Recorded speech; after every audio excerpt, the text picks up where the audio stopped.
Hello, and we're very happy that so many people came. This seems to be a topic that a lot of people are interested in. We want to talk about feminism. We want to talk about women and geek culture. And this is actually a topic that has been discussed before in different communities, from different angles, and with people that have different experiences. And we have come together here as several people who are from different communities who do different things. And we have here Svenja Schröder, and we have Ella Saiter, Heather Kelly, and Lena Simon. Maybe you can introduce yourself and say a little something about what you do and where you come from. Okay, I guess I'm going to start. My name is Svenja Schröder, and I consider myself being a researcher. And I used to work for university for 2 years in computer science, and I studied something called Applied Communication and Media Science with a heavy focus on computer science. So I guess I'm a bit like a light computer scientist. And in my free time, I used to organize queer and feminist events and shows and parties and concerts. And I'm always very happy when I can combine those two parts of my life, like computer science, hackery, geekery, and the feminist, queer-related part in my life. And this is what I do most of my time. My name is Eleanor Saita. I work for a day job. I've been a consultant for some 6 years now. And I also do design work and artwork of various kinds, kind of all over the map. I'm speaking here on privacy as well. I've also talked on architecture and the future of sex and all sorts of things. Maybe I'll make it this one. He's got a switch. Hey, you're taking it from my Here you are. I'm actually, is this working? No, okay, there we go. I'm Heather Kelly, and I'm a video game designer and media artist, based currently in Montreal, Canada, but I'm American. And I've been doing video game production and design for about 15 years, starting on projects for girls, but also many other AAA titles for all sorts of people. And for 7 years, I was chair and or co-chair of an organization for women in video game development. So that's the short version. My name is Lena Simon. I study philosophy, politics, and German linguistics in Potsdam. And I'm a free software activist.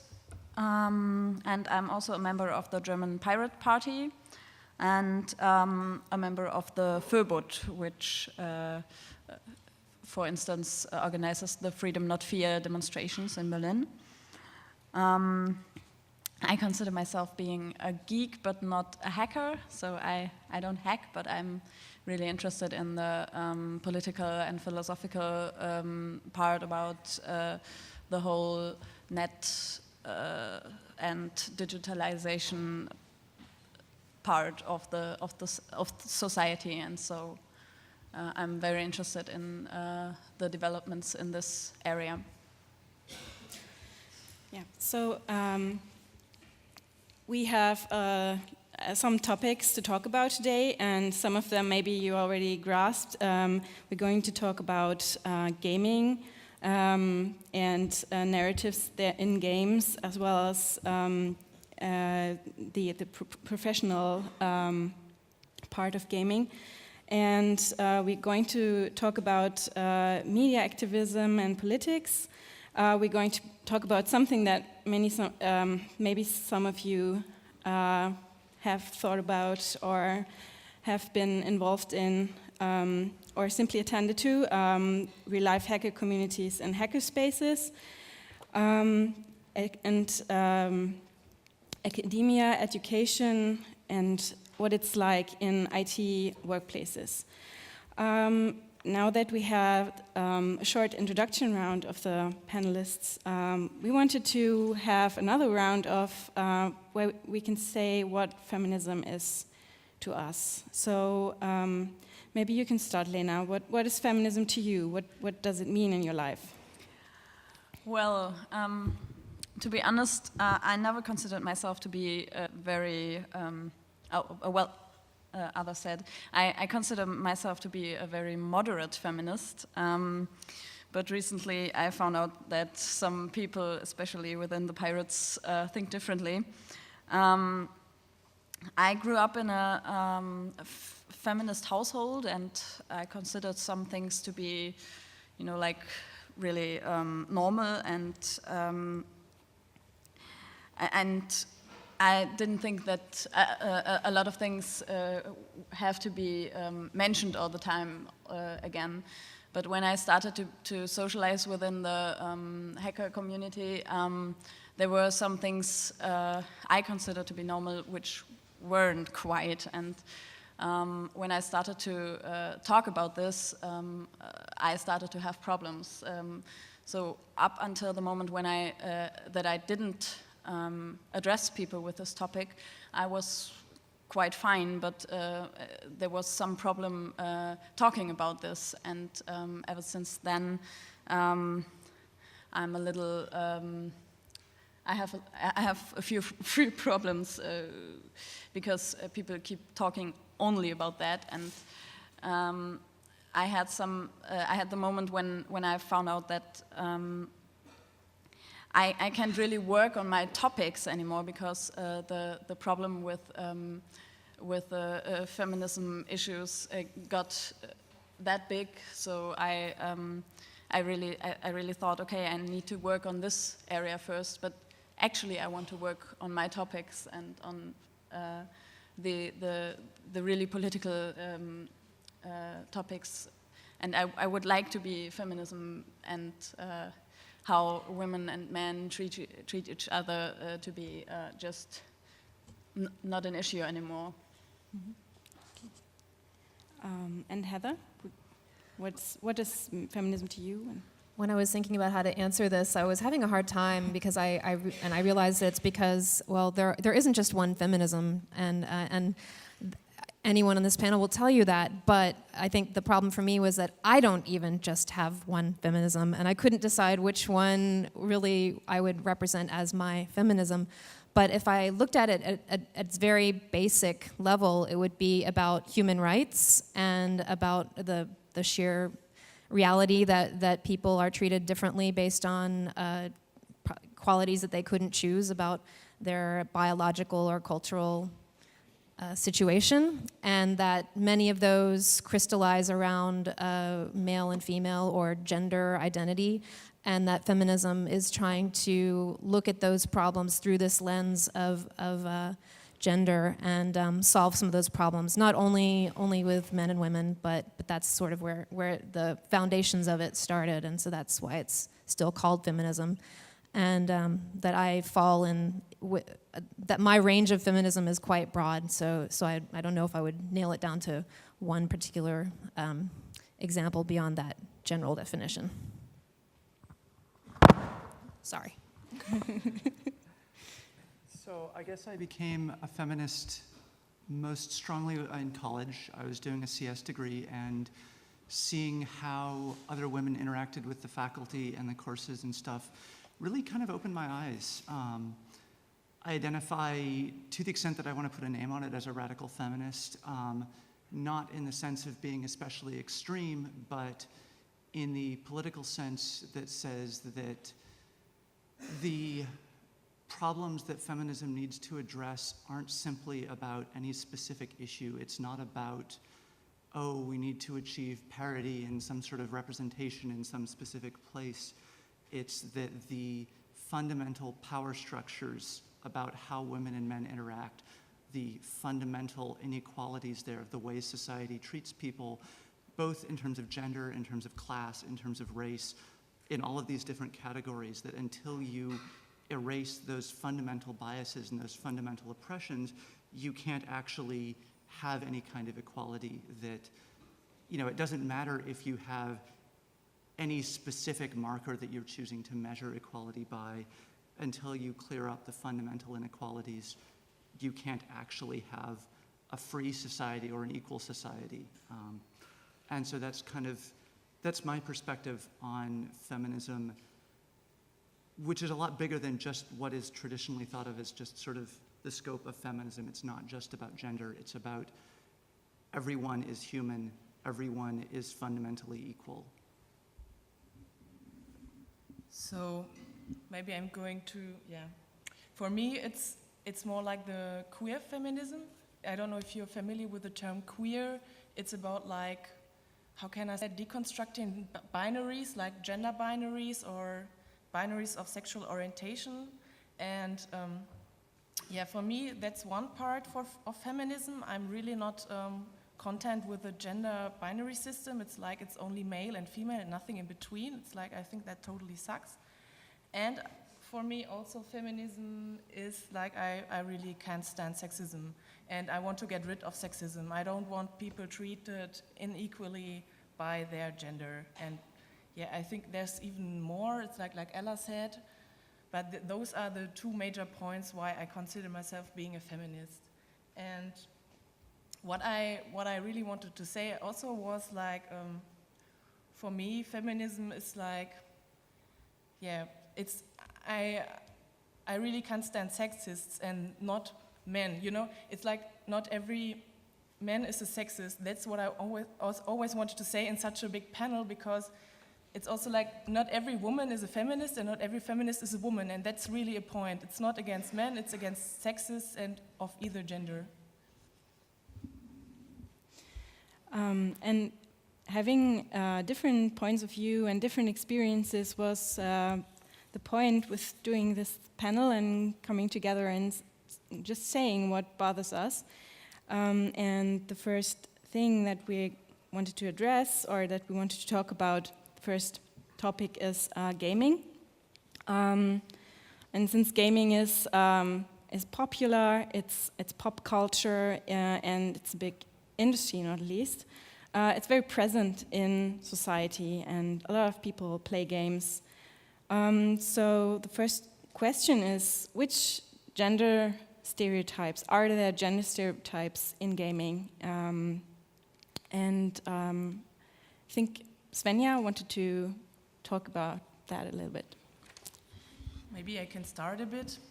Well, there are definitely gender stereotypes in gaming. For example, if you look at Princess Peach, there's definitely the princess problem. It's like Peach gets kidnapped every time it has to be rescued by Mario, and which is very stereotypical. And I think this was since the first part of Super Mario, that Princess Peach is kidnapped every time, and it's so tiring, it's so boring. It's like every time the same story, and you think like, why can't Peach empower herself and like just, take stuff in her own hands? And there's actually one game for the Nintendo DS where Peach is like the actor, and like it's a little jump and run, and where she like jumps through the level, but she has like certain superpowers, like she can cry, and then water comes, she can laugh, or it's like several superpower emotions, which is really like super stupid. It's like she could have thrown fireballs, she could have like had a big cannon or something. No, she can cry, she can laugh, she can whatever. It's very, very boring. And this is for me personally, the most annoying gender stereotype in gaming, because I'm a big Nintendo fangirl, and this is always so disgusting to see. So much for me about gender stereotypes in gaming. Heather, you do a lot of game programming, but you are also very known in the landscape of games. What do you think about gender stereotypes in gaming? Well, it makes me think of maybe the early days when I was developing content for girls. That some of the products I was working on were actually really cool. It was a time when there was this idea of girl power that was gaining a lot of popularity, and it was about getting girls using technology. And so we were doing some really fun things, making websites for preteen girls. And then, like, within a year of working on that kind of content, we were asked to work on like projects hired for other companies. And it was more mainstream companies, and they were asking more and more for very stereotypical girl things. And it was pretty difficult because it just got more and more about either dressing up or what's some examples? You know, applying the right makeup, or there's a game that where you go shopping in the mall, and so it was really kind of painful, and I was actually at that. Afterwards, I got another job, and I think the first project they put me on was a pirate game, actually, and I was so happy. I was like, I'm working on a game about a pirate ship, and I was able to get a female character included on the pirate ship, and that made me so much happier than working on a product that was specifically for girls, but dealing only in the gender stereotypes that the big companies were promoting for them. Which, I mean, if we wanted to look at it as a much larger topic, the companies are making those because the parents are asking for them, and the children are also asking for them. So it's not just being forced on anyone. It's a part of a system, a terrible system, a cycle of reinforcing the stereotypes from many, many, many angles. What are some other thoughts? Well, of course, I've also worked on games like Xbox games and other things such as that. One game I worked on was a Star Wars game, and we had the opportunity to actually create a female protagonist for this Star Wars game. And oh man, I should know my Star Wars trivia better than this, but the character that we decided to make this lead character, who kicked ass, by the way, was Twi'lek. Do you know what that is? Twi'lek? I don't know how you would say it. Basically the kind that have the sort of head tail things that are kind of like tentacles on their heads and are usually slaves. So like not entirely fully dressed slave, but she was running around in a Star Wars universe kicking ass. So. And she was kind of a rogue character. So in a way, I think that fits somewhat within my range of feminism as well, in that, like, taking what was traditionally in the Star Wars universe a very objectified character and actually making her the subject and making her have an actual story and some depth, and also, of course, you know, kicking ass. So that's maybe another experience. But most of the time, the female characters in games that are made for a grown audience are not quite so protagonistic. There's a lot of examples to bring out, but I'd actually be rather interested in hearing what some of the other panelists have to say about that. Okay. Nothing to say. Sorry, I'm not much of a gamer. Yeah.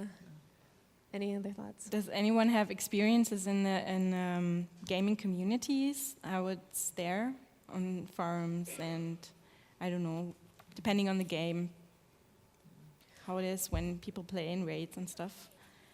Well, one thing I could say is that coming from the perspective of someone who's developing them, we have a constant problem of much like the hacker community, not having quite enough women that are actually making these games. But what it leads to is the content itself is not reflecting the interests of a wider proportion of women because they aren't making it. So it's like this chicken and egg problem that we're always trying to get more women making games so that we could get more games that women would play. And until you have that content, not as many women are even seeing it as a possibility for them, and so you don't have them being interested in creating them. So we're constantly trying to solve that. So that's one thing we see in the games industry, is that because we make content and make media, and that media has not the majority of it, but the majority that gets media attention is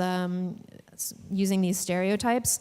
It's harder than it makes our job harder to try to find more women getting into and staying in the creation of video games. So it's something I've been trying to work on for like literally over 10 years and haven't seen much improvement. So that's... Is the rise in mobile gaming and kind of less formal gaming changing any of that? Yes, I would say there's probably a lot more women. I don't have statistics, but anecdotally, I know a lot of women who are working in online games or mobile games or Facebook games, browser games. I don't know what the percentages are, but I would say they are better. So that is changing it somewhat, but it doesn't seem to change the overall the games that are still getting the attention and that are considered more high profile, the more AAA EA games or Ubisoft or other big budget games. There's not much carryover between the two companies? I'm not seeing that, and it's really pretty channelized. But maybe that's because those other games are really new, and you'll see more crossover as they mature. What we can see is that there are a lot more games for young women and young girls and women, especially for the Nintendo DS or the Wii, because those are gaming platforms which are very popular with families. And I think you can say that there are a lot more games for women and girls, especially teeny girls. But if you have a look at those games, this is really horrible, because it's like Pony Farm, How to Be a Princess, How to Be a Model. And okay, I have to admit, I'm a big fan of Cooking Mama.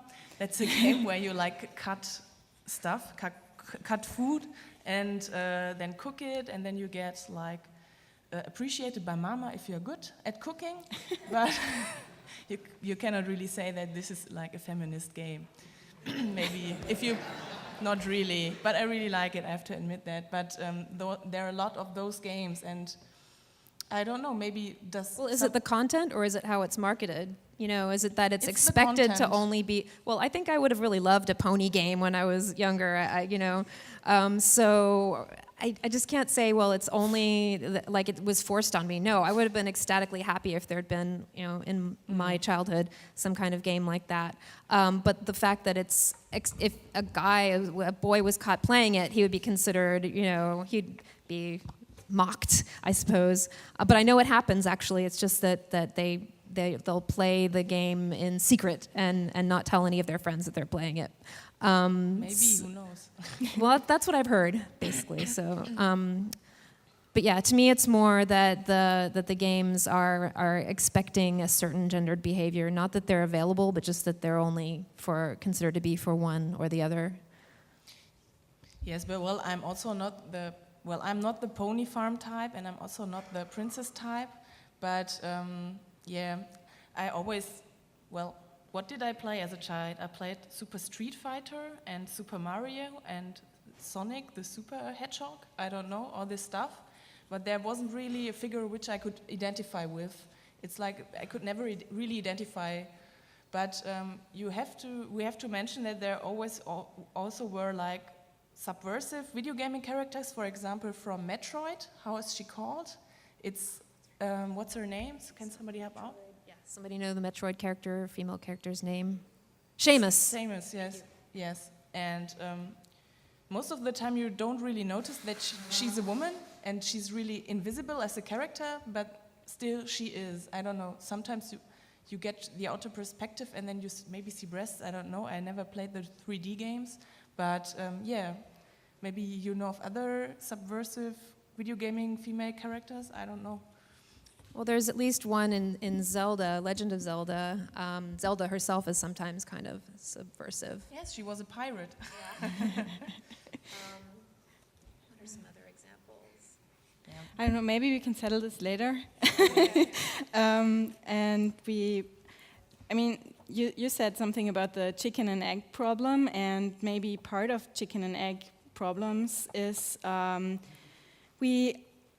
if we want to, or most people who want to pursue a profession or get more skilled at something, they have to go through education institutions. And that's something that we also wanted to talk about, how it is in school and university with IT, computer science skills, and also the studies.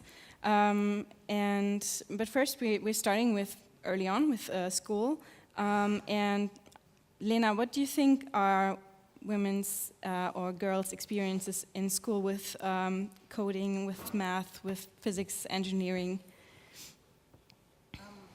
Well, my time in school is now, my time in school is now over for, I think, 6 years, but that's quite close. And I see my sisters in school, how they work with computers and how they not really get interested in them a lot. And I myself, I found out about my interest about computers way after school, and that's a pity because I might have studied computer sciences if I found out about that earlier. When I was in 11th grade, my experience was that there was a course, computer sciences, and a bunch of the guys of our class decided to go there, and I asked what it was about and if it could be interesting for me, and the teacher asked me about my math grade, and he said, oh, if you have just a 3, you probably shouldn't go to computer sciences because it involves a lot of math and very complicated math. Later, when I studied philosophy and I needed to do very difficult logical tests, I found out it was not my logical ability that made my math grade bad, but just a lack of interest in math problems. But computer problems are a little more interesting to me, so maybe it could have interested me very much, and maybe it would have changed my choice of study topics. So that's really sad, and I'm a little frustrated about that because I think a school should show or should help you find out about your interests, and if you find teachers who like tell you not to do computer sciences because that's not really your thing, or that's really sad because a lot of the guys, they didn't really talk about their math grade. They just went to the course, and it just didn't occur to me that this could be something interesting for me. On the other hand, I arrived here in the geek area, and I kept asking myself why what it was that made me come here or show interest. And at some time, I remembered that my mother once dragged me to an internet course far outside of, very far away. And I was very confused at the time why we had to drive a long time to go to this internet course, because there were also classes nearby. But my mother later told me that this internet course was given by a woman. And she found it important that I had female role models in the area, and I think it really made a difference, because if you see a woman working on technology, it just makes sense that you work with it as well. And so I really think that the role model thing is very important. And with my little sisters, I try to be something, like the cool big sister who works with computers and knows everything. But they just don't cling to it as I like, and they use Facebook and they do their stuff, but they don't show interest in how it really works. And of course, it's also because their parents don't really encourage them to work on computers, but on the other hand, I think there should be much more happening in school than yeah, you need to do this on your computer, or you need to do your homework on computer, and I think there's still very much to do in school and education. I think, Heather, you said something about that you would like to see more single-sex education in computer science, or? Yeah. Speaking specifically of education, it's rather controversial, but I really believe in single-sex education, especially for women, and I wasn't really quite sure whether the same would be true for guys, and I was doing some research to get ready for the panel, and it turns out that it actually is also really good for boys to have a single-sex education in some cases. The point that the research was proving is that you can't just put boys in one room and girls in another and teach them the same way and expect that that's going to like just fix everything. But I do know from personal experience, having gone to what you would call university, my undergraduate education at a school exclusively for women, that it puts all women in the position of having to do everything. So there is no gender, there's no stereotyping of, oh, well, the guys are going to do better in math and science, because there are no guys doing math and science. You're all doing, whatever it is that would normally be considered gendered. And it turns out that the same is true in reverse for boys if the class is like, if the teachers are trained in this kind of situation, that normally boys are now seen as not doing so well in English and things like that. But apparently once they're put in a classroom where they're not seen, it's not seen as a bad thing to be able to do, to analyze a poem or something, then it will improve a lot. So I thought that was interesting, because previously I'd only thought it was better for the girls to be sort of forced really to do the math and science and other things that normally they might have been intimidated out of. So yeah, I really, and I'm not saying I understand. I know, okay, you should from day one never have co-ed classrooms. I'm not exactly sure when that intervention or when it makes the most sense to have that, but I do believe that having maybe even classes at co-ed universities that are specifically for men or women in the subjects that they're not normally expected to exhibit, or the qualities are not expected to have, could be beneficial. I know that had a lot to do with things that I started to do with technology, working on the school newspaper, or where it was all that was the only place in the day and age, the things like the school newspaper were the places where we were actually already using computers, and a lot of other places were still analog. So I was going to make one other point about it, though. If I think of it, I'll ask for the mic back, but that's my short synopsis. Okay. Yes. Many women get a higher education. They start as university students, and I think at least in most first world countries, it's 50-50 roundabout. So Svenja, what happens there? What happened during your studies? You studied computer science. I studied, partly computer science. Okay. And I cannot speak for everybody who is studying computer science, but there were some awkward moments I had. For example, I was in this super theoretical computer science course at university when I was a student, and I think I was the only woman in the room, and everybody was looking at me like I was an alien, and that was really strange. Or I had some other experiences that people wanted to offer me help, and I thought, why do you want to help me? I'm totally fine with all this stuff. And it turned out that they maybe thought I'm not able to do this stuff, or they wanted to flirt at me, which is really annoying. But okay, I think this really got better in the last years. I really have to say this got better. And things for me personally get better when I became a teacher at university in computer science myself. So this was really great because I could be a role model. I also was a role model for some female students and also for male students, and this was really great because I showed them that, hey, I'm a woman and I can do computer science. That's not what I said, but maybe that's what they thought. And I think sometimes just somebody has to come to women and tell them, hey, you can do computer science.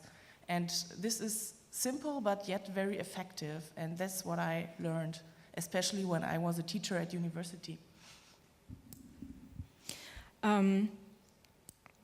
After university, you are supposed to, or whether or not you go to university actually, you're supposed to be a part of the workforce and work every day and make money to sustain yourself. We also wanted to address the workplace, and especially the IT workplace. I think Ella would like to say something about what bugs you about professional IT. I guess I'm not necessarily going to make any sweeping statements, but there's a couple of things that I've seen as patterns in the workplace which are really kind of interesting. I mean, a lot of it comes down to the assumptions that people make. You know, when I walk into a room, there's definitely a lot of the time like, oh, wait, you know, are you actually the technical person on this team, that kind of thing. And a lot of the time as a consultant, I've been able to avoid a lot of that because it's like, well, okay, you're the person that they sent. Clearly, you're going to be able to deal with the problems. And I've been fairly lucky in being able to kind of sort that stuff out pretty quickly. But I've also seen a lot of other people not necessarily, you know, have a harder time getting through that, have a harder time getting taken seriously. And kind of to the degree where it's almost ridiculous. Like, some years back, I was in a meeting. There were, I think, me and one other woman and 5 or 6 guys. We were talking about some problem, you know, trying to figure something out. And somebody asked a question, and the other woman at the table, you know, gave the answer, like, oh, well, that's how it works. And, you know, and it wasn't like people didn't hear her, like there was a pause, and, you know, as everybody was thinking about it, and she gave an answer. And then everyone else just sort of went on talking as though they literally didn't hear her. Just like literally did not even hear her. And it wasn't that, you know, it wasn't that people were distracted or anything like that. It was to the point where it's like, okay, 30 seconds later when people were still talking, it was like, wait, didn't you guys just hear what this woman said? You know, she just answered this question. And seeing stuff like that that's that blatant when you're paying attention to it, and this wasn't that, I mean, this was maybe 2006. You know, this wasn't that long ago. This is not like, oh, you know, back in the dark ages, you know, that things are still that blatant is really kind of disturbing. Let's see. It's, yeah, I don't know. I in a lot of ways, it seems really odd that people are so, you know, are so willing to ignore people's contributions like that. I mean, this was a woman who was earning just as much in that case as everyone else at that table, you know, and they, you know, they were paying for that answer.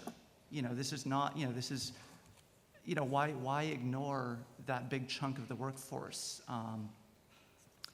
Some of the other patterns I've seen, most of the, or a large number of the women I've seen who do well in security, who do well in that kind of IT, have ended up having to sort of suppress their identity as female in a certain kind of way in order to be taken seriously. You know, that if you show up on a job site looking femme, you get ignored. So some people are aware of this, some people aren't. You know, but I've seen a lot of women in the community end up having to shift to presenting more and more butch, just because if they don't, nobody pays attention to them, nobody notices. And it's, you know, some people realize they're doing this, some people don't realize they're doing this, some people it's just like, well, you know, this is who I am anyway, so it's just really convenient that this ends up working out fine. Some people it's a much more intentional tactic. Some people, either it's not really an option for them, or they don't realize it's an option for them, or they're not willing to. And I've seen a lot of people kind of pay the price for that in terms of getting ignored, getting passed over for positions, not getting hired when, you know, I mean, at one company I was at, which was, you know, relatively liberal, I presented 5 or 6 female candidates for open positions that were just as qualified as the male candidates that I presented. All the men that I sent them got hired. The women almost universally didn't. You know, and this was, you know, it wasn't something that was, it wasn't quite blatant enough that I could call them on it. But, you know, that kind of thing still does happen pretty visibly. One of the other things which I think is interesting to look at there is the way that one of the areas where feminism isn't just about the status of women in the workforce. In technical culture, there tends to be one of the modes of interaction that I see a lot for problem solving is somebody will suggest, oh, maybe this is a solution. And then somebody else tears that solution down. It's like, no, this is all wrong. There's this problem and this problem and this problem. And then they're expected to like, well, maybe it's like this. And then the other person tears that down. And yes, this does, you know, this is a valid way of solving problems in some ways. But it's really combative. It takes a lot of energy. It's not necessarily the most efficient way of solving problems. And yet it seems to be this really dominant discourse in specifically male-dominated technical cultures. One of the things which has been really, really eye-opening for me is the times when I have been able to work with other women, which hasn't happened that often in security. And it's like, oh, well, suddenly there's this huge range of other ways of solving problems that is accessible, that we can actually say, okay, let's go do something, you know, let's think about this in another style. And suddenly it's been like, oh, we're actually getting a lot more work done, you know, because we're not pushing our egos around, because we're not, you know, trying to, you know, spending all of this time in this kind of social combat that's like, yeah, it's mostly about the problem, but there is ego that gets bound up into it and that kind of thing. This is kind of one of the ways where that sort of feminist culture, or that lack of, you know, integration with a feminist culture can, I think, actually hurt the technical community a lot, whether it's in academia or in the workplace or wherever. Lena, I think you wanted to react to that. I just wanted to add something to the education thing, which Okay. I forgot before. Last year I visited kindergarten, so it's even earlier than school, where children were taught how to work with a computer first steps. And I asked the kindergarten teacher about if there was the behavior, if it was different between boys and girls. And she said, no, she isn't noticing anything. And I had a closer look on the thing, and I noticed that the girls, almost all the girls did as they were told and shared a computer, whereas the boys often had a computer on their own and didn't let other children work with them together. So the boys had more time on the computer, especially also because when the kindergarten teacher came and said, okay, we have to tidy up now the room and we have to clean up everything, come on and help. The girls stood up and helped, and the boys stayed on the computer as long as possible. So there was different behavior with the children, within the children, and also within the kindergarten teacher. They treated the children differently because they didn't tell the boys to share a computer when they saw that, or when that woman didn't do that, when she obviously saw that a boy is using a computer on his own when he wasn't supposed to. And they left the boys sitting at the computer when they already told all the children to go away there. So I think there still is a really visible difference, and there still is, also within the youngest children. So I don't think that this is a problem which is going away within the next 2 or 3 decades. The next bigger topic we wanted to talk about was hacker spaces and politics and activism. And I think all the people that are sitting here, if I'm not wrong, many, at least most, have been to a hackerspace or have been involved in building one or running one. And a hackerspace, since the term hacker has something to do with questioning how things work, making them work differently, better, or just breaking them to see what comes out of the process. Maybe you would also suspect that they would be open to questioning stereotypes in terms of gender and how gender relations work or not work. And some do, many do actually, but sometimes you also run into that person. And maybe we can start with Svenja, and what's it like to enter a space, to enter a hacker space for a girl or a woman? Sorry, that totally depends on the space. So I've entered several hacker spaces, and they all had various different cultures. And well, I once was in a hackerspace where everybody was like very technical, which was very strange because the only woman which I saw there was cleaning the floor, and I thought like, that's not so good, I guess, I don't know. But I think, well, hackerspaces are a place where things are supposed to be better and somehow also are better, but they're not always better. I don't know how to say. But still, there are a lot of hackerspaces are dealing with the problem that not so many women are coming there, or women are first considered as being the girlfriend of somebody. And that brings me to the term we should really talk about what we can do later. So we shouldn't forget that topic. Mm-hmm. So,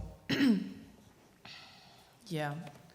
And what really, really was strange for me was that quota which came over geek feminism. Maybe you can help me, that wives and girlfriends are the most evil enemy of hackerspaces.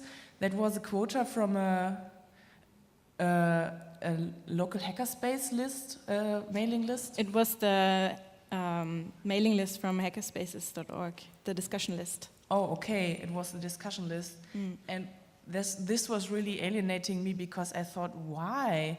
It's great if girlfriends and wives hang out at hackerspaces. That's really great. Maybe they come in touch with techniques and maybe they get interested. And that's really a great idea. Why should girlfriends and wives be enemies of hackerspaces? I really couldn't understand that, but okay, I didn't read the whole post. It was too... I'm sorry. It was too disturbing to read that. I think it was about they are stealing time from men which they could otherwise spend in hackerspaces. I think it was that way. Yes. Okay, I read the whole post. I'm always bad at remembering. And I think it's the opposite. It's really, really great if girlfriends and wives and women spend time in hackerspaces because they get in touch. They can bring up new solutions. They bring up new topics. Maybe, for example, wearable computing is such a topic where things, typical household things like knitting and sewing and felting can be combined with awesome electronics. And I think there are fields where you can really combine your different backgrounds. And I think nobody should forget that. Maybe somebody else wants to add something? Yeah, I would like to interject here with some imagery. May we look at some of the photos that I took earlier today? Regarding the local hackerspace, the one that's like downstairs. That's what I found this morning when I entered the hackerspace at SIGINT this year. Is that welcoming? I mean, and I don't know how long. No, that was a rhetorical question.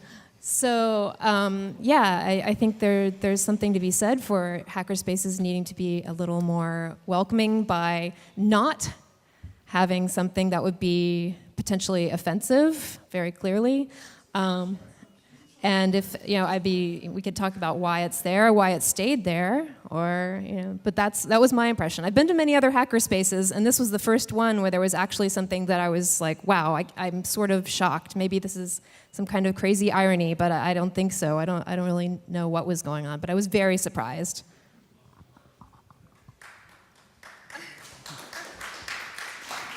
Half of the room is clapping, half of the room is not. I guess I'd like to say I'd be surprised by that, but I've also been to professional conferences where where work was paying, like, $1,500–1,800 US for me to go there, and it's like, oh yeah, it's perfectly appropriate to show hardcore porn during a technical talk at a conference where people are paying $1,800 US a head to an audience of 1,000 people. Like, there's nothing wrong with that. There's no reason why anyone might have a problem with that.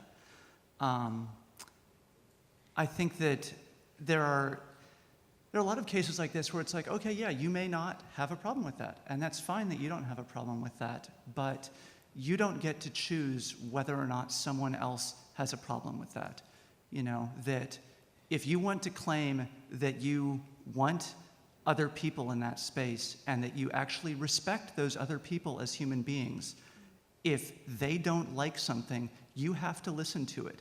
And you don't have to listen to it and say, oh, well, I don't find it offensive for the reasons that they say they find it offensive, so they must be wrong. No, you have to actually respect that, yeah, they get to choose what they find offensive, and you get to choose, do you actually want to be inclusive? Do you actually care? Does it actually matter to you that you have a space that preserves this kind of equality? Do you want to, even if you don't care so much about the equality, if you have to be willing to say, okay, well, maybe I don't find that so offensive and I'd rather have it be up there. You have to accept that, yeah, that means you're being misogynist, like actively, that is, in the moment when you laugh at a joke that's misogynistic, that's what you're doing, that's who you're being. In a lot of ways, feminism isn't about big actions. It's not about big statements. It's about the everyday lived experience. It's about saying, standing up and saying, hey, that's not really right. Like, I think that might not be okay for everybody. That's not really being very welcoming. And it's not that you can't ever have raunchy humor, but yeah, you do have to say, oh yeah, this, if somebody's offended, you stop. You think about it.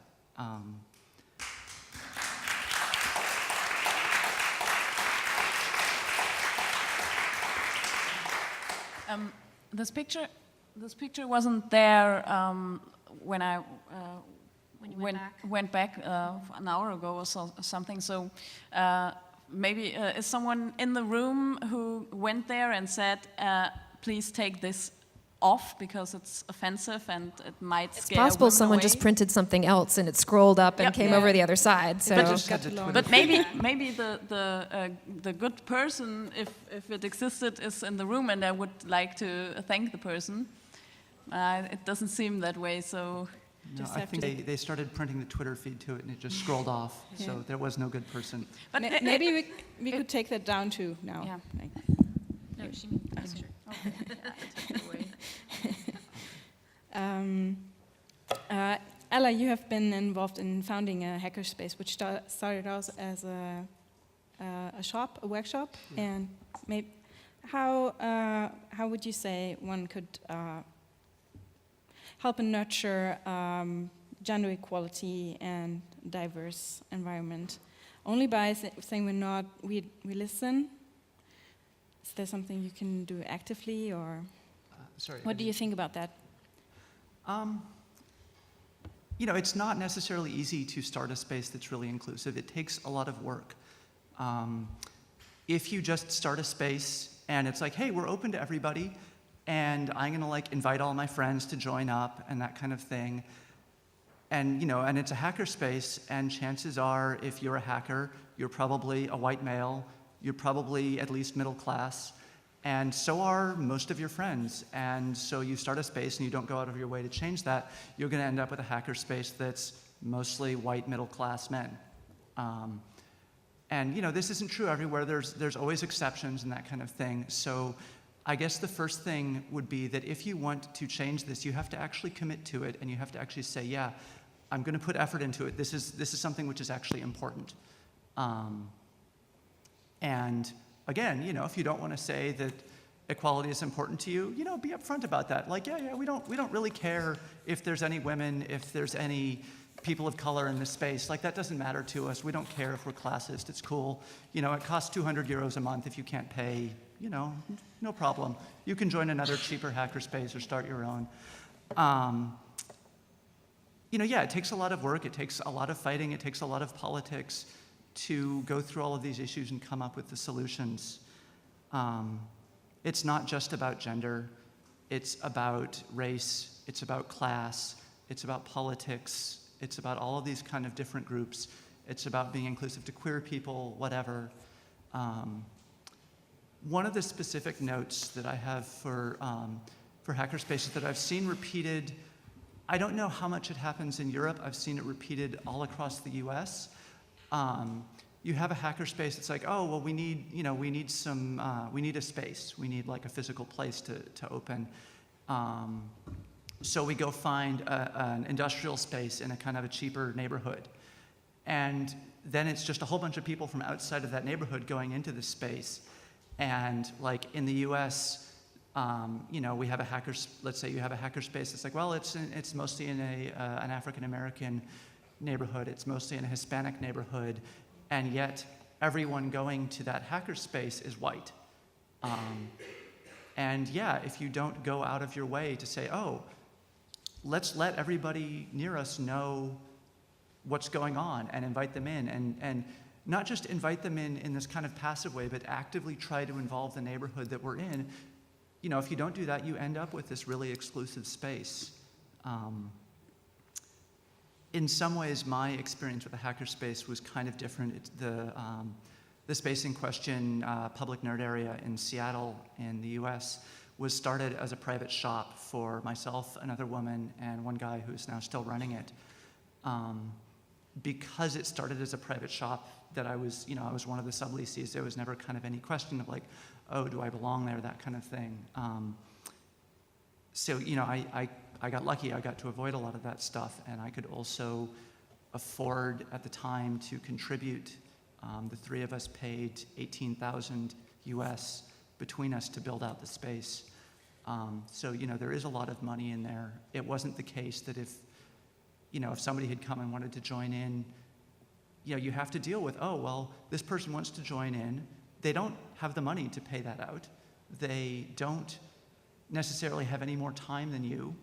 One of the solutions that's commonly offered when you're starting a hackerspace for dealing with money issues is, oh, well, if you can't afford to pay in whatever the dues are, you can work more and earn your dues that way.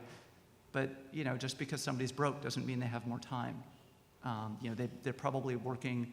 They may be working multiple jobs. They may have less time than you do. So if you want to be inclusive, you have to deal with those issues and figure out ways to solve that kind of thing.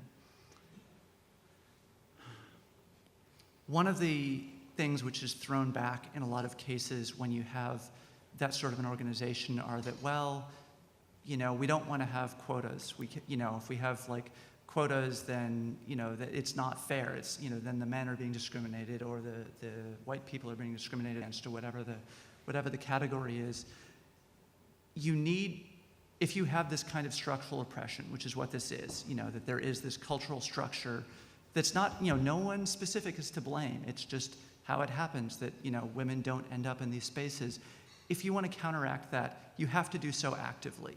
If you don't actually do something, if you don't say, this is what we're specifically doing to bring in these categories of people that we want to exist in this space, then that won't happen. you know. So if you don't, and it doesn't mean it has to be a quota. It does, you know, I mean, whatever the specific tool you're using is doesn't matter. But if you say that, oh, we can't have any special programs for specific categories of people we want in the spaces, then you're not going to bring them in because you're not doing anything to counteract these kinds of structural oppressions.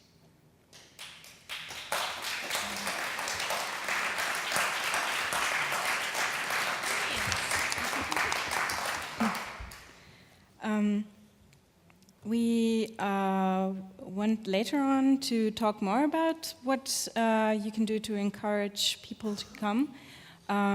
But in this complex of politics, activism, hacker spaces, places where you come together and talk about not only the purely technical things, but also what it means.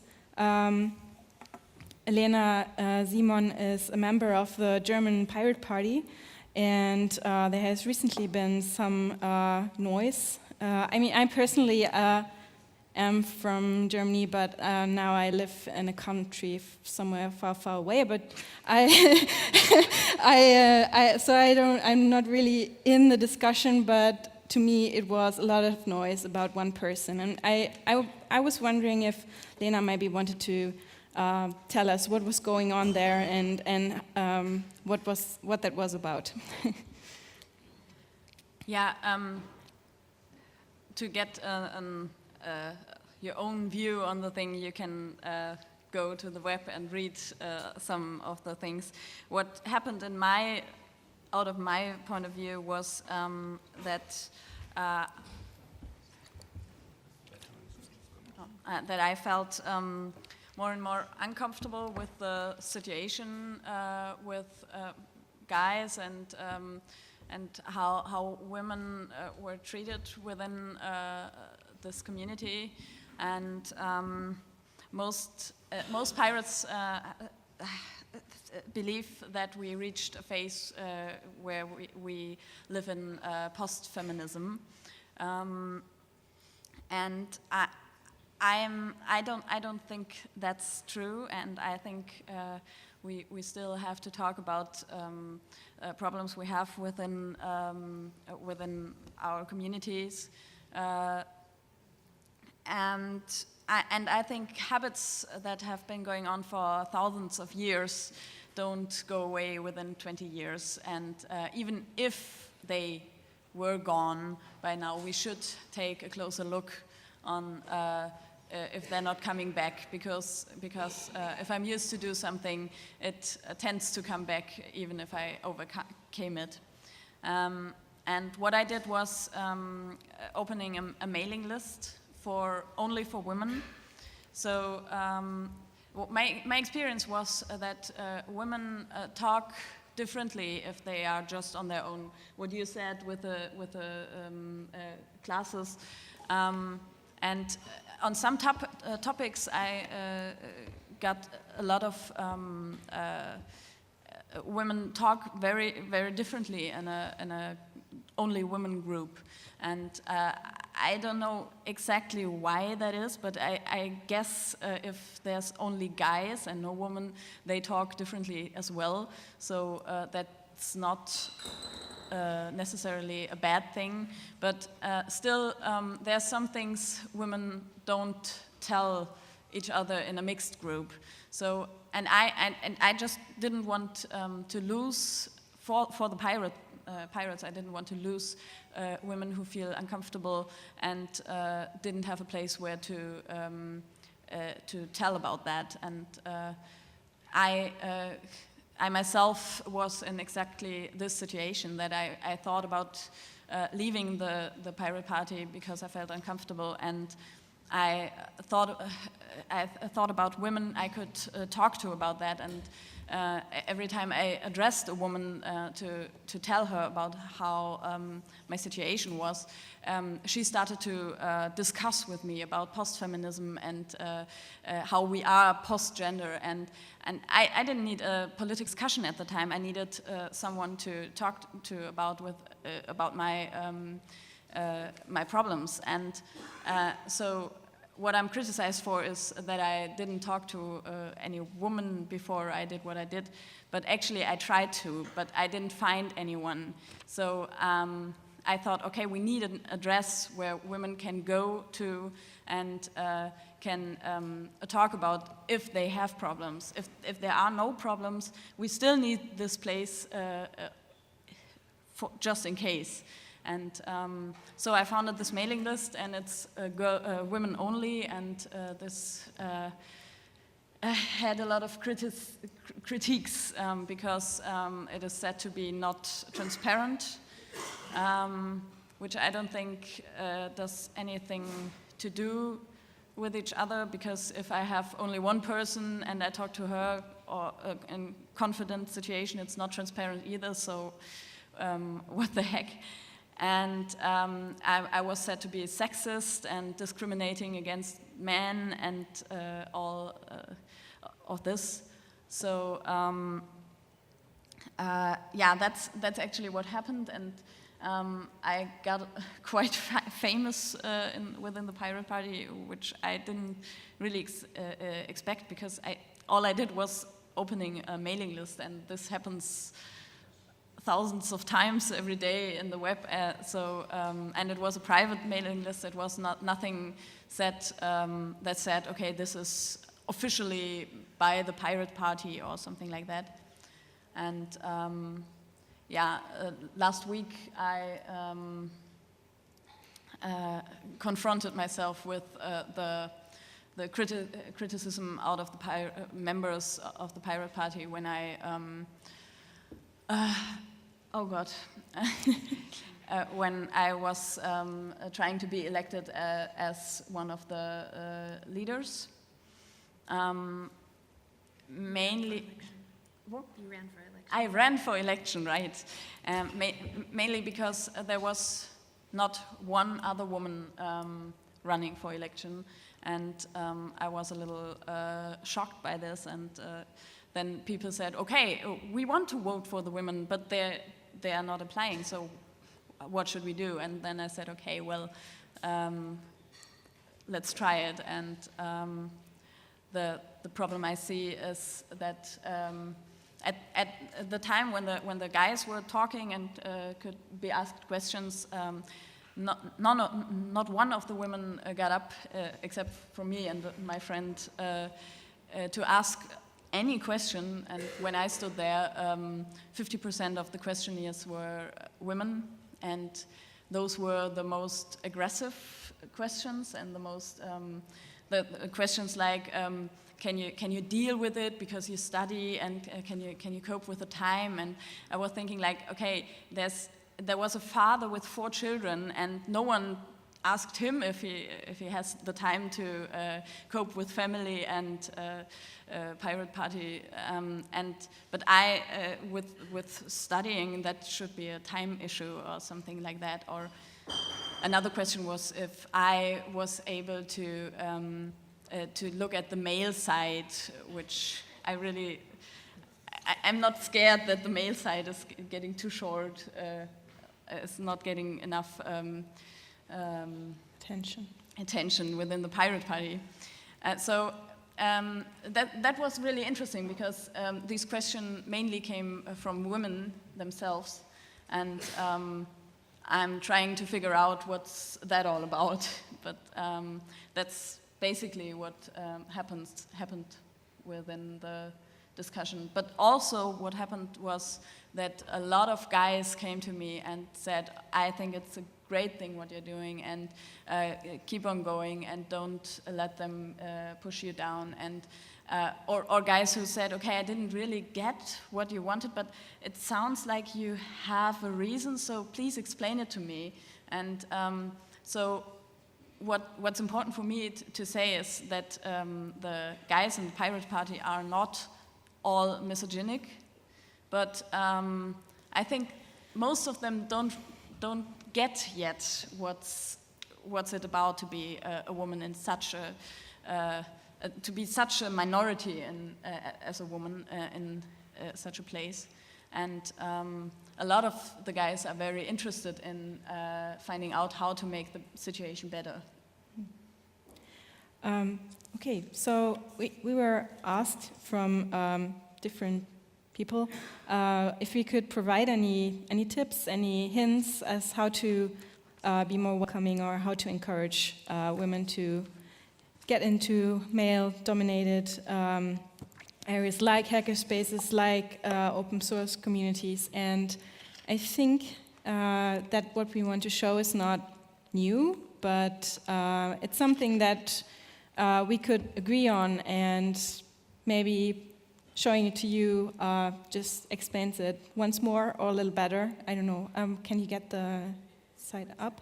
Which one? The encouraging women in Linux. The do's and don'ts, or the? Yep. Maybe a little smaller. It's really huge. How do I make it smaller? Control and minus. Ja, wo ist das Minus? I think that's better. My favorite is don't call people bitches. I really like this site because it has the do's and the don'ts, and it explains it as well. So, yeah.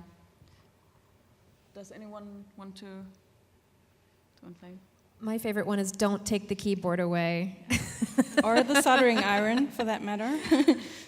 Of course, it doesn't. That I did that with a microphone with you. I'm sorry. Yeah, I was like, don't take the microphone away.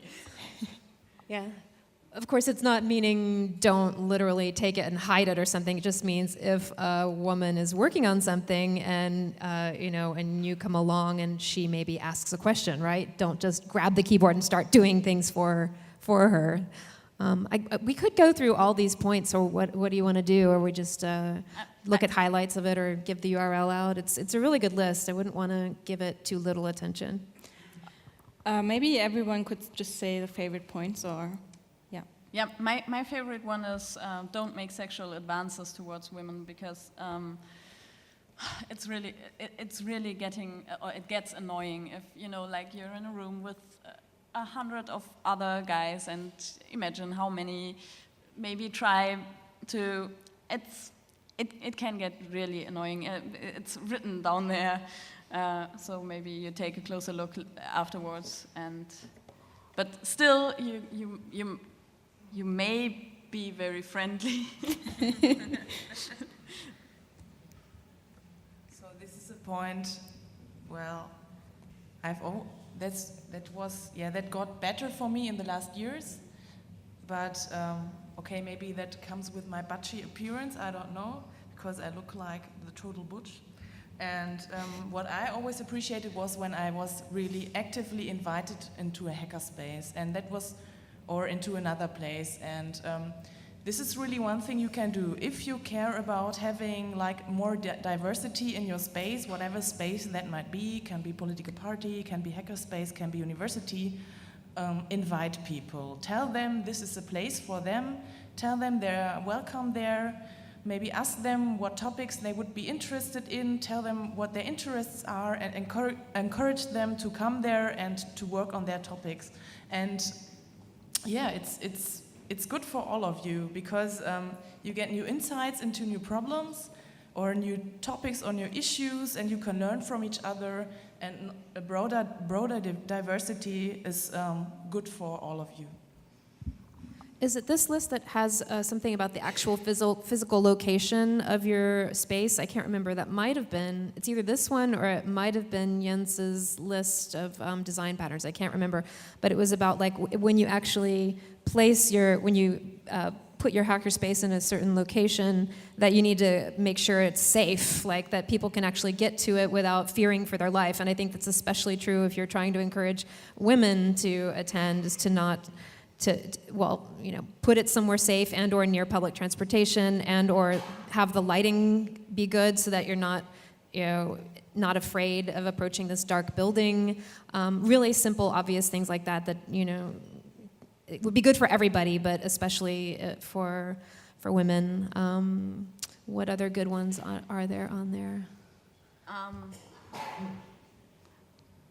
And I think a lot of, it isn't listed on here, but another point to sort of make is, I think it came up a few times, is the importance of role modeling. So anything you can do to get women in front of other people, including women audiences or guys, is really, really powerful, disproportionately powerful to the number of, like you just have one woman, but if it's somebody that's representing and speaking, then, or like media, in the media articles about women, like there's a few different organizations for women in gaming, and both of the ones that I'm aware of have sort of speaker bureaus or ways to, if you want to have someone speak on gaming, you can get a hold of women that are actively doing that and sort of getting them out in front of the media so that other people out there can see just the representation of women doing something technical or something media related,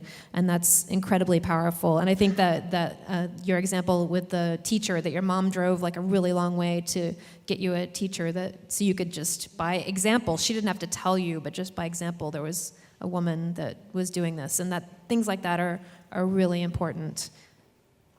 When I was in high school, I ended up working at NASA Ames for, I guess, about 3 years, and the person I was working with there was a woman who invited me to come work under her.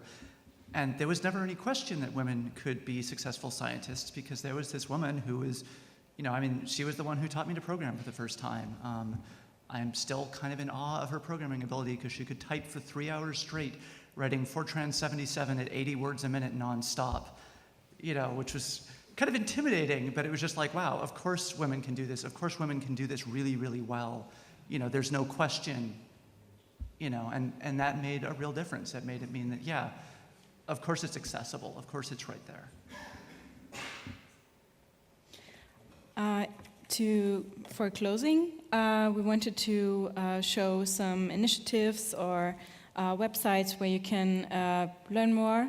And I wanted to start with geekfeminism.org. It's a blog and it's a wiki, which is run by many bloggers and geek feminists. It's in English, and they take up topics, different ones, but also how can you help women in different situations, and how.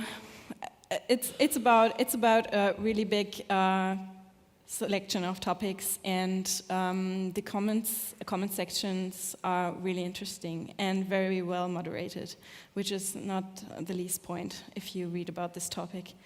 There's always the trolls, and yeah. What did you want to show us? I forgot to open it. Okay. Maybe someone else wants. Yeah. I can show, I had 3 that I wanted to show there. Okay, yeah. Was it? No. Well, yes, there's the 2 different organizations I mentioned for women who are doing or interested in doing professional game development, and one is womeningames.org. You don't have to actually type the international in the URL, I know they have it. And then the other one is the next one, igda.org/women, and that's the organization that I was formerly co-chairing.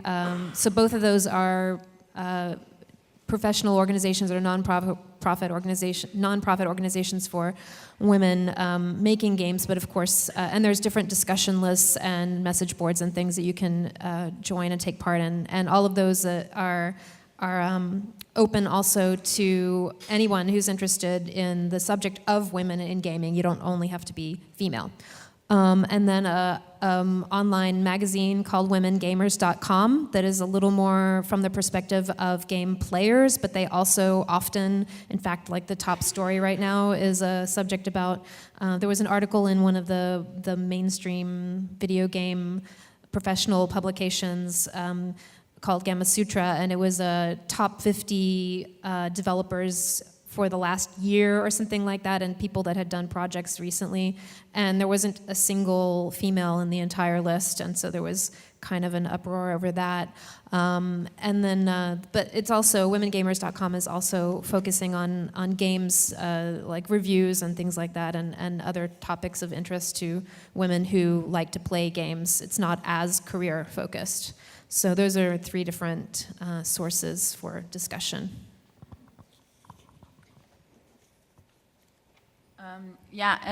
The thing I wanted to show you is how to encourage women on Linux. These are actually only the do's and don'ts, and the page itself is much more. And I think that's where they mentioned the thing about make your meetings be easy to attend. And it's a really great page. And the other thing, I forgot to open it in before, it's a FAQ about feminism, and a 101 FAQ, and I really, no, that's not the right.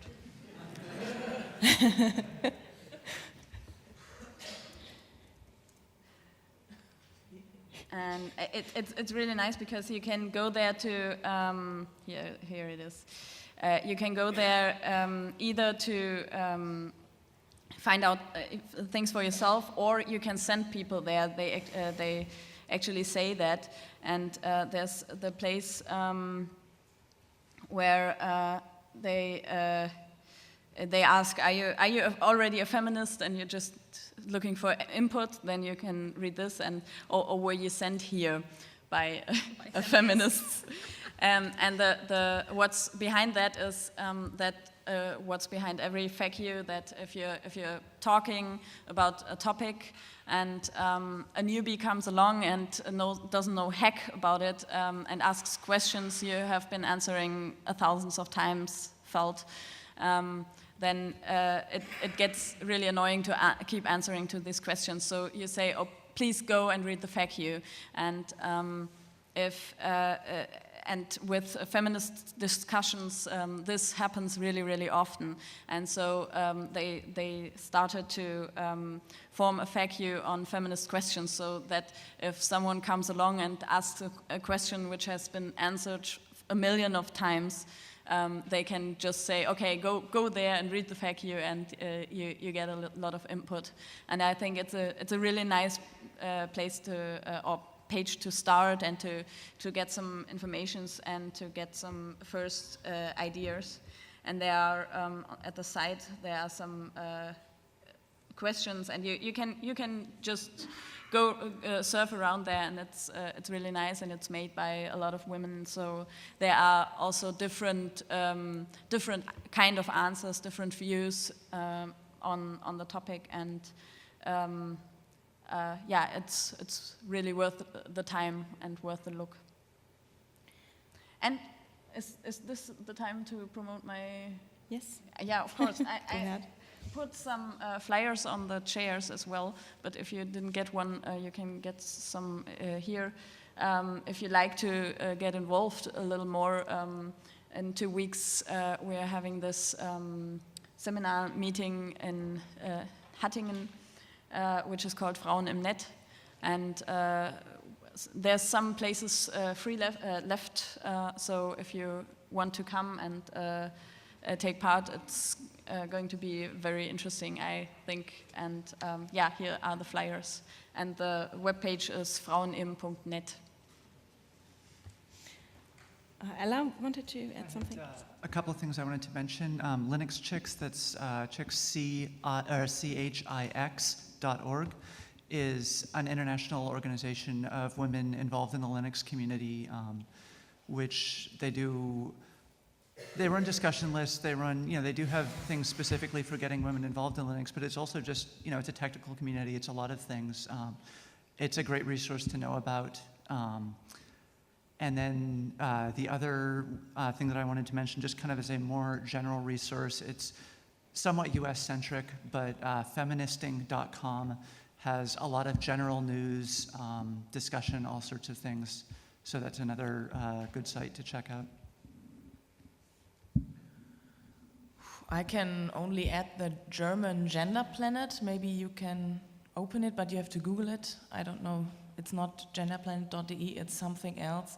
And this is a planet which aggregates a lot of feeds from German blogs and feminist news. And if you are interested, yes, no, not this one. It's the third one. Yes, and it's in the gender wiki. Unfortunately, it's only just German. But maybe for those of you who appreciate more to read in German, this is maybe for you. Oh no. Okay, you have to Google it. It's called Gender Planet. It's not this? No, it's not this. It's okay.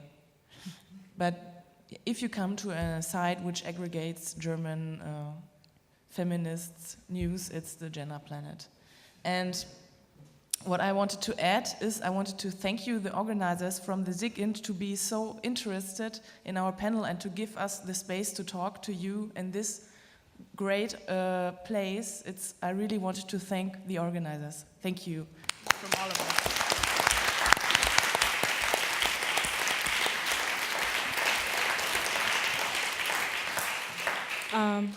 Yes, me too. I think we're ready for the Q&A or questions. And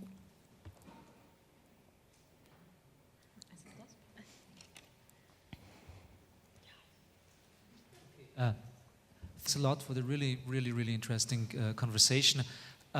First of all, I'm a male and I should shut up here, I guess. Really, in fact, I believe that most of the problems we have, especially in geek culture, is that people don't listen to other people. They just want to talk all the time. And especially for men. Men should just like sometimes shut up and listen to women, what they want to tell. But we have a problem here. Big but. And the problem is called the tweet feed. And I just checked the tweet feed, what people are writing about your conversation here, and I just want to quote two of them. The first one is, 10 breasts on stage who talk feminism. And another one, it's actually my favorite one, it's, frigid women who don't understand art, that's the real problem in society. And I mean, there are people sitting here writing that bullshit. And I was actually trying to, but I really have to mention that, and if you're still here, I mean, what the fuck? Okay. Paintbrushes at dawn.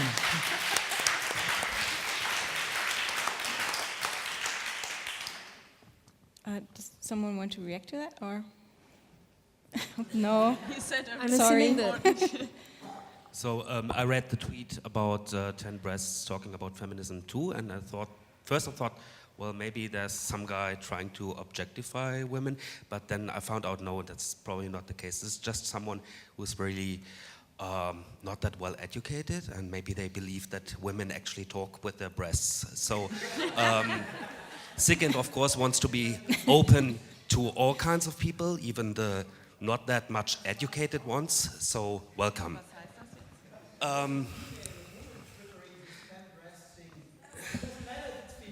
But I want to add something about being a picture of a naked woman being offensive. And I read a lot about, this is not really a problem so much, but it's actually a difference in morality between Europeans and Americans. So I know that Germans really like to be smug about, being better than Americans, even though it took them 2 world wars. if that's true, then why wasn't also a naked man on there? I just want to add something to that. No, Germans really like to be smug about being better than Americans, even though it took them 2 world wars to understand the concept of democracy until Americans taught them about it.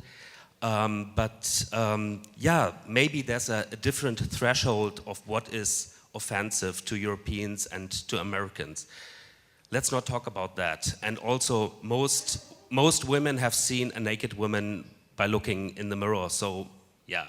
The problem is the message you're sending across. You're putting up a naked woman just like you would put up a naked woman in a car repair shop or in a barrack for and soldiers. It's offensive in the car repair shop, and you aren't the one who gets to decide what the standard is. That's the point. What? The point is that you don't get to decide who else finds things offensive and who doesn't. It's Ex- not just Americans that find it offensive. We're not all Americans up here. And there's other people, there's plenty of other, I mean, we're the ones who are saying this on stage. Yes. You know, there are plenty of other people who aren't on stage, who don't have the microphone in front of them right now, who may also be offended. They don't have the opportunity to speak. You know, you don't hear from them. That doesn't mean that they're not also offended. You know, if they don't have the social capital to say anything, to make any change, you know, at a certain point you stop trying to say anything, because at a certain point you're just beating your head against the wall. But that doesn't mean that they're not still offended. And a lot of the time, instead of saying something, they just leave. Exactly, I agree with you totally, and maybe I may just finish the sentence that I started. So what you're creating and what you're sending across is a message of this is heteronormative space for men, just like a car repair shop, just like a barrack for soldiers. And if you don't feel offended as a woman, you're invited to play along, but you're not the priority here. So this is the real offense in my point of view. So it's not about you know, being shocked to death by seeing something naked. This is not what we're talking about. It's about what space you create, and you say the priority is we cater to male heterosexuals, and we don't cater to gays and to women. They are, of course, invited to participate, but they are not the priority here. That is very offensive. That's accurate. Thank you for clearing that up, because that's absolutely true. It's definitely not about American prudishness or something like that. Yeah, I've seen naked women. Oh, yeah, a lot.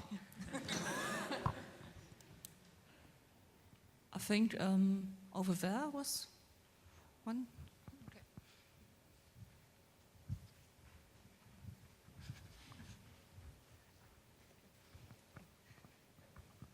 Thank you for the talk.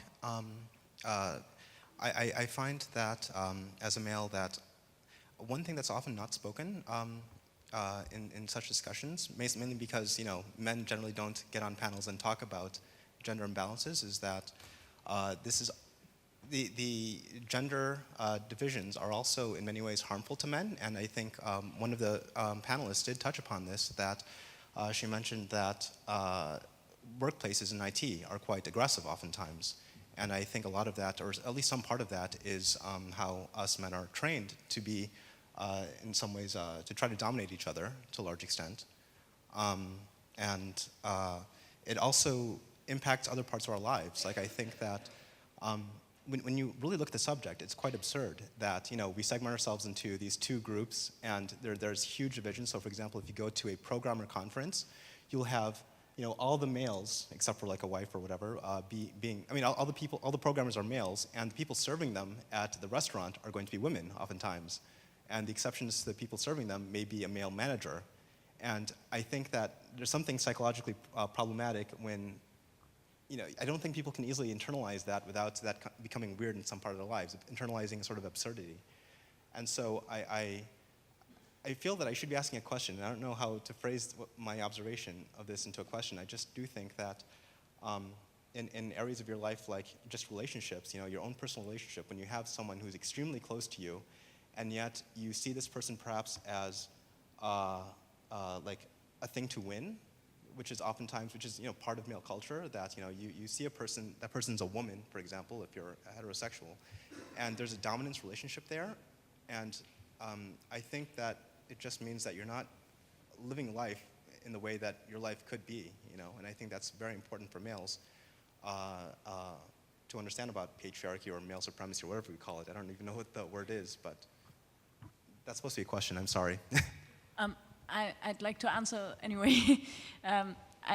I appreciate that, and I think what most of the guys don't or might not think about is that these differences are bad for them as well. So if, for instance, if we take away, or if the guys take away some powers of women, women are getting these powers back. They can be manipulative, and they have a lot of possibilities to get what they want, but maybe behind the back. And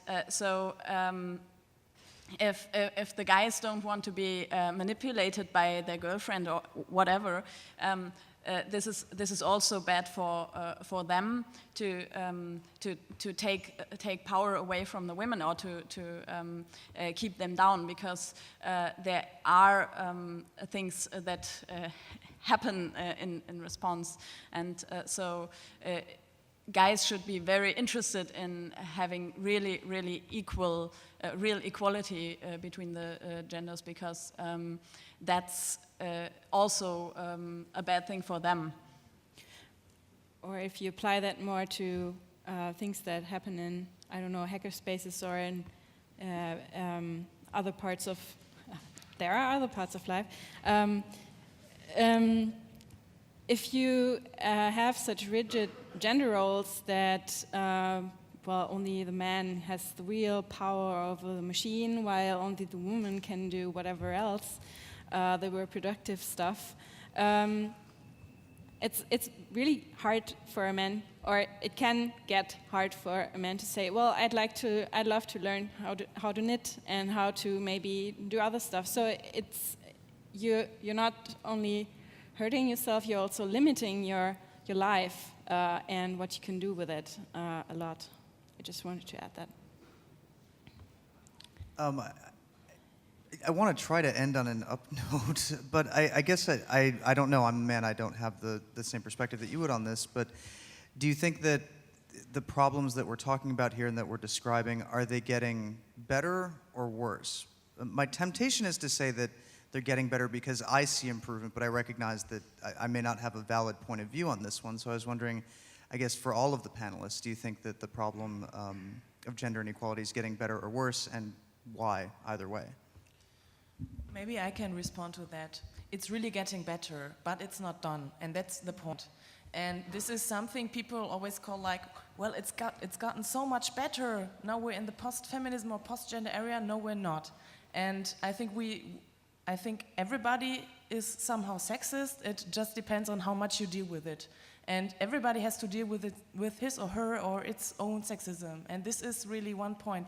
Women, for example, are forced to deal with sexism and feminism and to look, what is it, where does this come from, why am I offended by this joke? And I think male people have to more often like really, get put onto the topic and then like take care of it and like reflect. And well, I read a blog article in a feminist blog a few years ago when I was at the CCC Congress. I think there were so many bad flirting attacks at me. It was really annoying that I was so angry that I wrote this angry blog post, and it really got better the last years. But because the people who are organizing conferences take care of involving women, which I really appreciate, and this is really a point. But we still have to have a look at that the topic is not gone or overgone, it's still there. Maybe somebody else wants to add something, I don't know. Yeah, I think in society in general, there's a new. It's gotten kind of a new phase, because the old feminist movement. Okay, we achieved a lot, and so that's done. And I think there's some inequalities or some problems coming back. For instance, like in the adverts, there's a bunch of very beautiful photoshopped naked women out there on the street, and and young girls try to become like that, and girls think they have to shave all of different kinds of parts of their body, even if they're just 13, because they have to go to the swimming class, and they are being treated bad if they don't. So, or we have the new thing about the power woman who is able to cope with family and career, and what's really happening is that they just go over their possibilities, and they just get sick or do too much and don't have a really good life anymore. So I think as well that it's getting better, but it's being a little back and forth, because at the moment we start to say, okay, it's getting better now, so we can look the other way, and we don't talk about it anymore. It starts coming back, and I think that's why it's really important to keep looking there, and to be patient and about it, because it's really coming back. And so, but within the computer techie area, I think it's getting better as well. But maybe that's because I'm at the moment at a CCC event where it is better than last week. But I think it's getting better. I guess my comment there would be that women still earn in most countries, having controlled for social class, education, and race, 75 cents on the dollar to what men earn, and that with the economic downturn, those numbers have gotten worse. And there hasn't been a big shift there since 1970. And yes, there are definitely places where things have gotten better, but until there's parity there, until things like reproductive rights are not questioned, are not attacked, we can't say that there can be no, oh, we've arrived, and that won't happen in any stable, sustainable way until there has been fundamental change, until the fundamental power structures that cause those kinds of inequalities are gone. Okay, I just quickly wanted to pass on the compliment for the audience. You've been very civilized. Okay, first one observation. In this list of do's and don'ts to encourage women in Linux or whatever it was, in this list there was at, I think, point 13, which said don't treat women stereotypically. And I found that I was quite surprised that it was only number 13, because I self-define as more or less humanist, so I think that individual treatment should be the number one in the list. But I think what was really kind of astonishing for me is that if you look at point 15, it says don't criticize too much, because women are socialized to be far more sensitive to criticism than men. So for me, I don't feel that I can act appropriately to both points, and I would like to ask you in response, well, how this problem which is expressed in this disparity can be addressed, and how somebody can act appropriately. And well, I don't want to start a nature versus nurture a discussion here, but I would like to ask if we probably have to accept that there are some disparities which should not be treated by too much equalizing, and making equal, but more by accepting differences.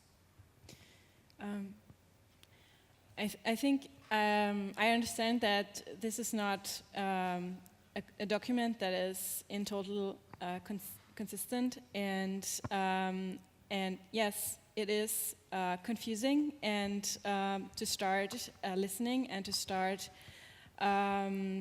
behaving, like you say, human, with a distance to all these stereotypes that we face and that we have been brought up with. But if in doubt, ask and listen, and you basically have to try to be welcoming, as we said before, and I think that's my take on it.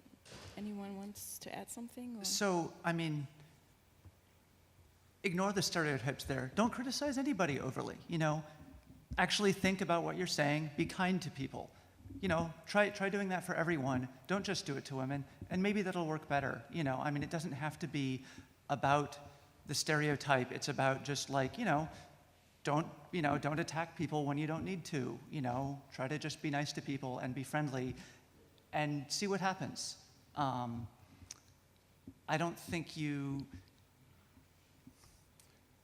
don't have to be treating someone according to stereotypes to be kind to them and be human to them and realize, oh yeah, I could criticize them and it may be valid criticism, but if it's not going to be productive, why bother saying it? And I think that's a big part of what that's saying, is just, be a decent person to everyone. I've been having trouble recently when I tried to get some female friends, very intelligent and successful women, try to get them interested in the kind of topics that were of this conference. And well, I just didn't. Even last night, I failed completely with somebody I really like, and I didn't expect that. So I wanted to know whether you had maybe any suggestions how this could be more effective.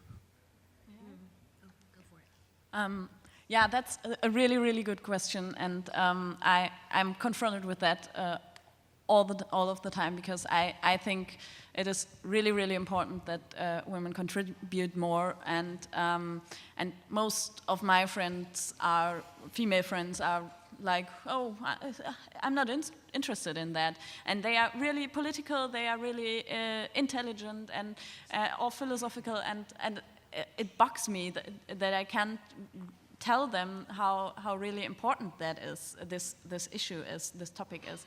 And that's part of the reason why I did this networking thing, to get more women involved in net politics, and to show them how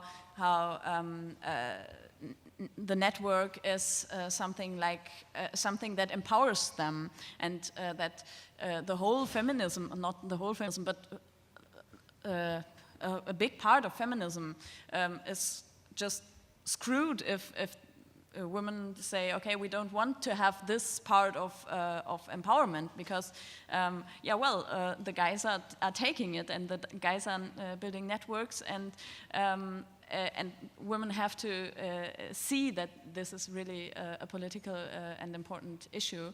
And I was really, really happy when I was successful to convince my very feminist sister, who is political as well, in February, that it's really an important issue, and because I failed for several years trying to convince her, and that's part of what we are trying to find out in the seminar, how to encourage women, and that's why we also invite women who don't have anything to do with this topic yet, to try to get them involved, and to explain to them why it's important. I think my suggestion would be to know the individual. You knew them, they were your friends, and try to find points of shared interest between what you know they already are interested in, and then specific topics. I'm not even quite clear which topics of the conference you were trying to suggest, but I think maybe drawing parallels between what they already have interest in because they're not all going to be interested in the same thing, and then finding the topics that relate most to those, or finding analogies. That would be my suggestion. It would for anybody, in fact, not just for women that you want to be interested in, but other non-technical people. Simple, but that's what I'd say. Okay, so I've got 3 more people on the list, you and you and you, okay. Anyone else? Okay. Okay, I'm not an expert in feminism and gender, so please be patient if I simplify. As now I can see a kind of a conflict two ways. On one side we have this separate and protect. On the other side we have the deconstruct gender movement. Actually, I'm living in a world where it's a deconstruct gender world, but it's only a really, really, really small part of society, so maybe both are needed. How do you see the future in geek feminism? Is it still the old separate and protect, or is it the deconstruct gender movement? Both. I mean, I think that, approaching this from the perspective of someone who thinks fairly radically and is like, okay, yes, you want to break down these kinds of power structures, but that takes time, and it's like, okay, on the one hand, yes, we want to, work this stuff out in the long term, but, in the short term, you also need to say, okay, yeah, we need to work for equal wages or whatever it is, so that I think both threads will continue to be necessary, I mean, in some ways you could say, it's the tactical versus the strategic, but I think also it's just a complex issue, and it's like, okay, well, do we only want environmentalists or only want socialists? Well, you're going to have both if you have a social system or a political system which has representation of different viewpoints. I don't think that we will see feminism become any more monolithic than anything else is. Well said.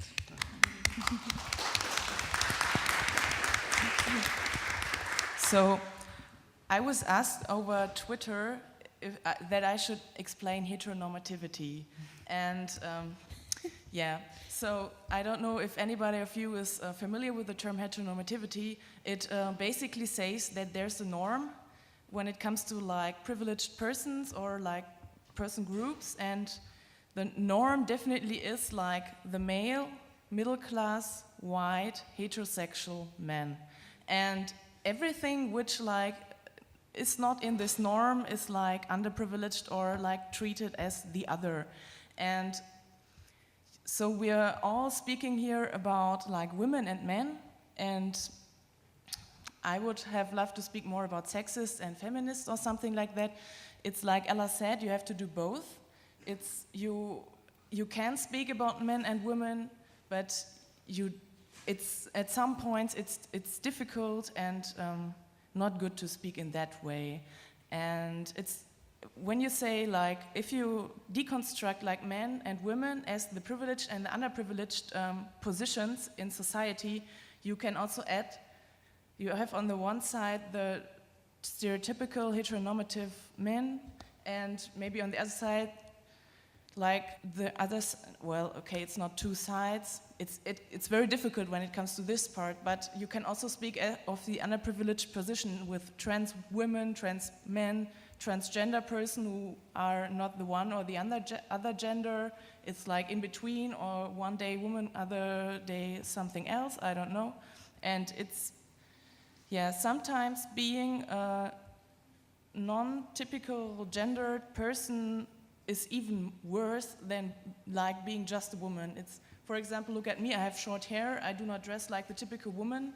I'm very often criticized for that, or like I'm not a real woman. Okay, I don't identify as a real woman or a femme, but this is also like maybe this is something we can have in mind for further discussion. What about the queers? What about the perverts? What about the non-gendered persons? Where are all these people here in this discussion?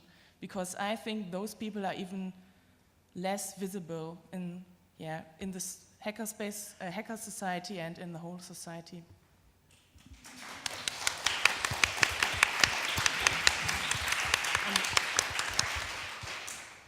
As long as we're answering Twitter questions, I have one too. Someone said I didn't say that I was being criticized by the Pirate Party for being a feminist, but for how I did what I did. And I'm being criticized for publishing openly in public that I'm opening this mailing list. In this press release, which I gave out in my own name, I wrote that the Pirate Party is not misogynic and that we are working on this topic, and that my approach shows that.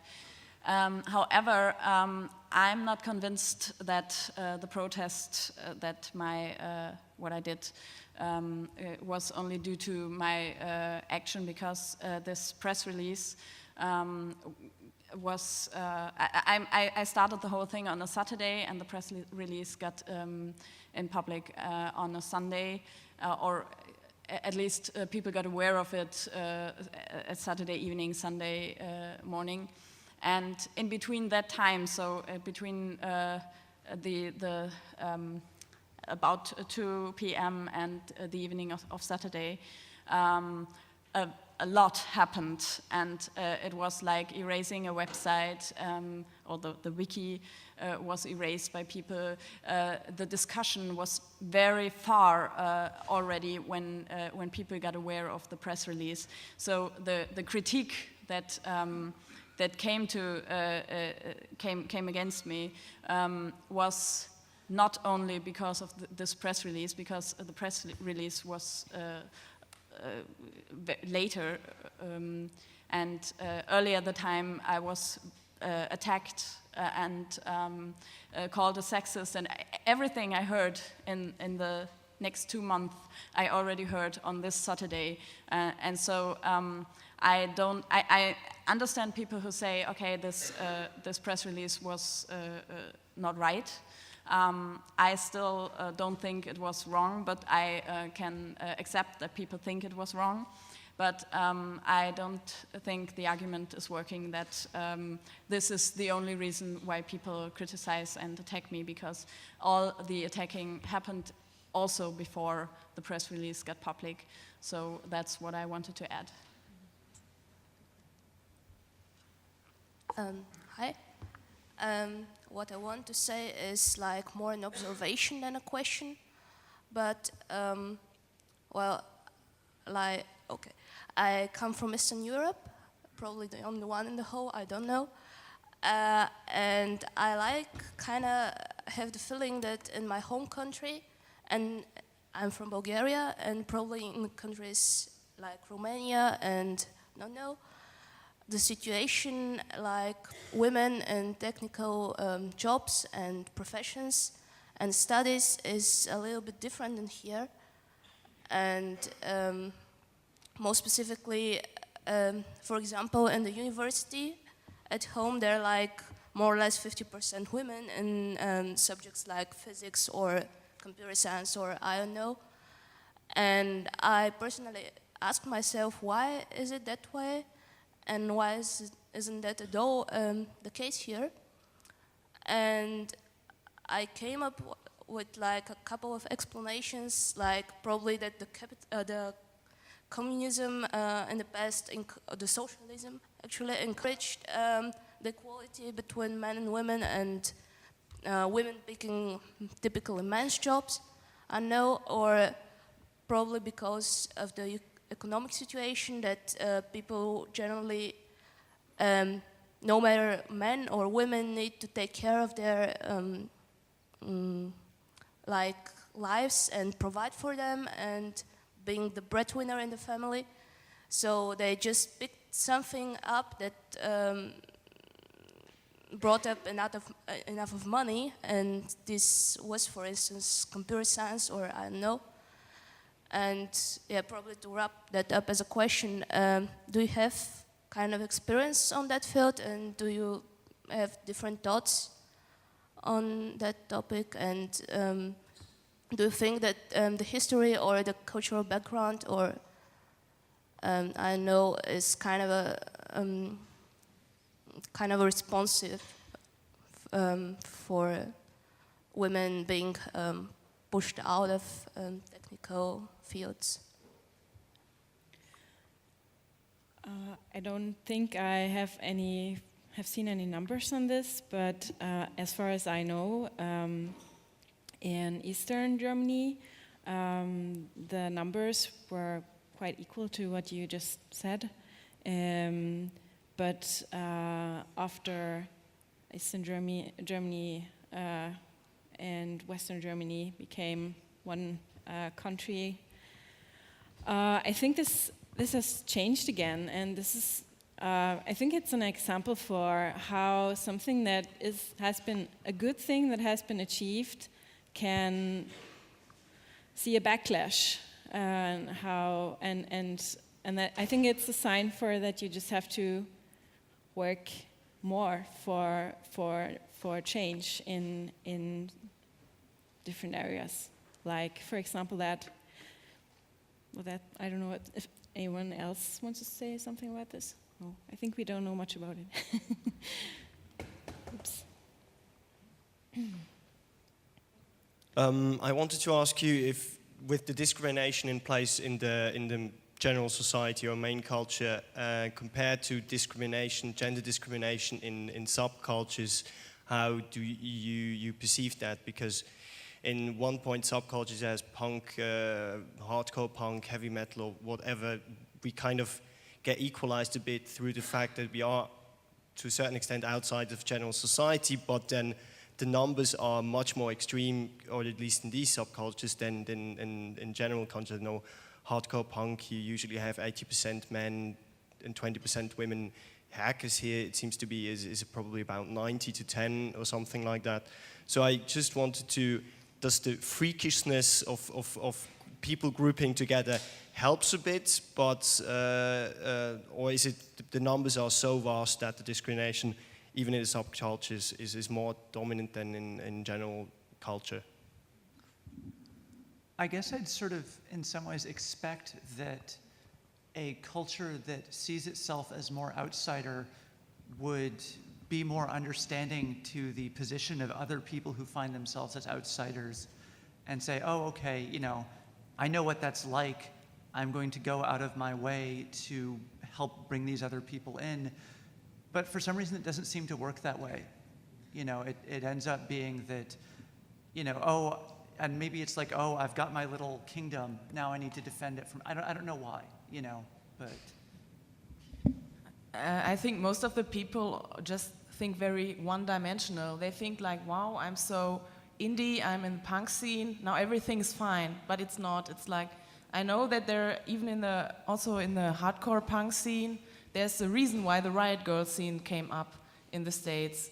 I don't know if you know the Riot Girl scene. It started in the late 90s. It were women who were tired of standing in the second row and not being able to mosh in the mosh pit without like dying, I don't know, and tired of getting excluded from bands, started their own little female punk rock movement.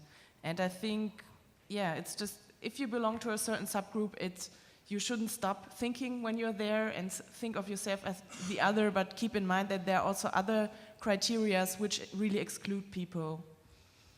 I can speak to the example that in gaming there is about 10% in mainstream gaming, and in indie gaming there's probably even less than 10% women. I mean, it's a much smaller sample set to begin with, but it's a little disheartening, and I think that even the people in indie gaming, while wanting that to change, aren't really necessarily actively organizing to find ways to change that. But yeah, it's comparable to other subcultures. Okay, so yeah, you want to say that? I just want to say something about the Twitter thing again, because all the questions that were asked here were really supportive and interested in the topic.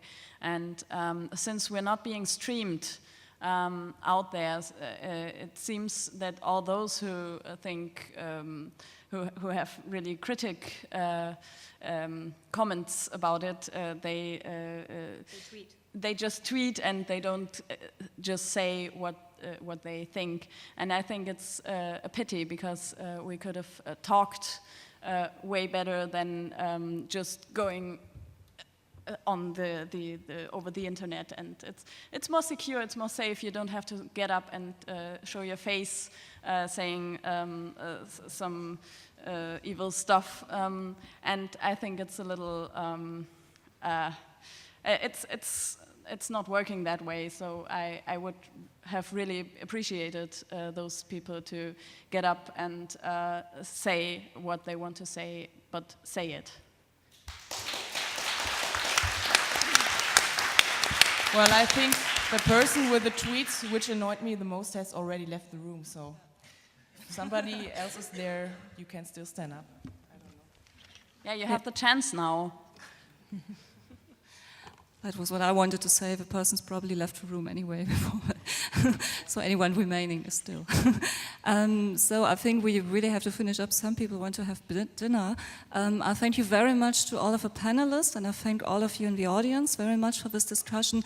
And any one of you, if anyone should think, oh, do we need just another feminist discussion? Like what Johannes said, the tweets he quoted, you see, as long as these tweets are happening, yeah, it is really a necessary discussion, I think, and yeah, I wish you good evening.